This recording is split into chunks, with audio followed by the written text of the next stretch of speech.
ওই মুজামেল আব্বা আব্বা পরীক্ষার ফিস দেও আমার দুস্থ হয়ে বসে যাই আমগা। দুদিন পরে পরে আবার কেয়ার পরীক্ষা এই নে।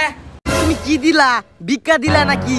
পরীক্ষার ফিস হইছে 3000। হ্যাঁ 2 মণ ধান বেচে আমি টিয়া পাইলাম 2000, তোরা দিলাম 300। আমি মনে হচ্ছে এটা ভাই করাম, ওনা দিয়ে আমার চুরি করে তোর টিয়া দূর লাগবো। পড়ালে করতাম না, ধরো ওই তুই জায়গা যা হয়ে যাও। 3000 আছে। হই বেটা পরীক্ষার ফিসটা 500 তেতি ওটিলিস কে লিগা যা তুই মাইক দে গোগা, তোর বাহে করে হুনাগা। স্যার এই যে আমার ফিস। আর স্যার এই যে আমারটা হই ফিস হইছে 500 তুই 200 দিছস কিয়া? স্যার 200টা টিয়া যদি না নেন তে আর আমার পড়া হইতো না।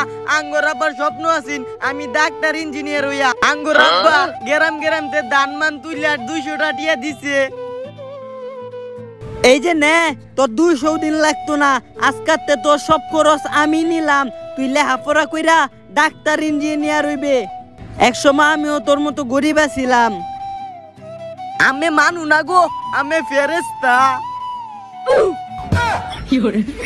হালা করে হালা